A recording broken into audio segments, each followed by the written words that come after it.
Some tattoos fade after a few summers in the sun. Others survive for thousands of years, hidden in ice, in sand, in salt, and other conditions, until archaeologists uncover them. These markings outlasted entire civilizations. Each line and symbol is proof that tattooing isn't just fashion, it's part of being human. When we uncover them, we're not just looking at bodies. We're looking at choices, we're looking at identity, we're looking at people who wanted to leave a permanent mark. And it wasn't just one place or one time. Tattooing in antiquity was a worldwide practice. We have evidence from Asia, Europe, Africa, the Middle East, and the Americas, along with a deep tradition carried forward in the South Pacific and among the Maori of New Zealand. Even in places where skin hasn't survived, the tools and stories tell us the practice was there. Today, we are opening up our Roots of Tattoo series with the 10 oldest examples of tattooing. A quick note before we dive in. I'll do my best with pronouncing these names, but if I mispronounce any of them, my apologies now. History matters to me, and I want to give each of these people and cultures the respect they deserve. Welcome to Skin and Story. The Chancay culture, Peru. The Chancay people of coastal Peru practice tattooing as a form of identity, for beautification, and spiritual protection.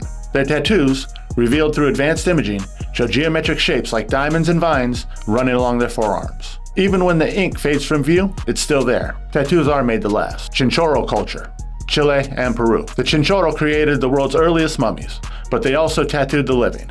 One male mummy carries a thin mustache tattoo right above his lip. Others show bold lines and dots across the hands and wrists. Imagine being in a culture inventing artificial mummification while also marking the living body with ink. Preservation above and below the skin. Pazyryk culture, Siberia. The frozen tombs of the Altai mountains held warriors and nobles covered in tattoos.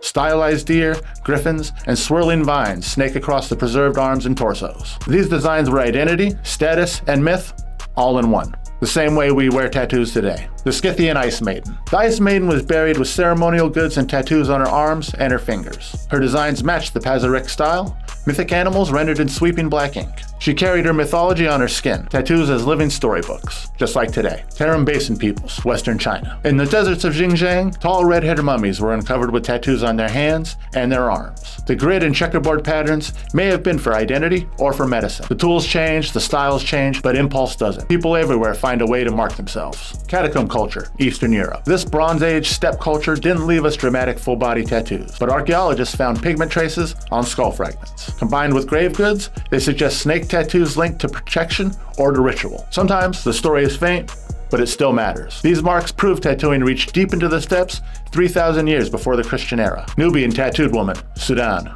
A naturally preserved Nubian woman carried a tattoo of the Archangel Michael's monogram on her thigh, topped with a cross. In a society balanced in Christianity and older traditions, this tattoo was spiritual armor. Forget jewelry. She carried her faith etched in her skin. The Deir el-Medina woman, Egypt. One woman from this village was covered in tattoos. Lotus blossoms, cows sacred to Hathor, even figures of Bes. She may have been a healer or a priestess, perhaps carrying divine protection on her body. Tattoos as protection, tattoos as medicine.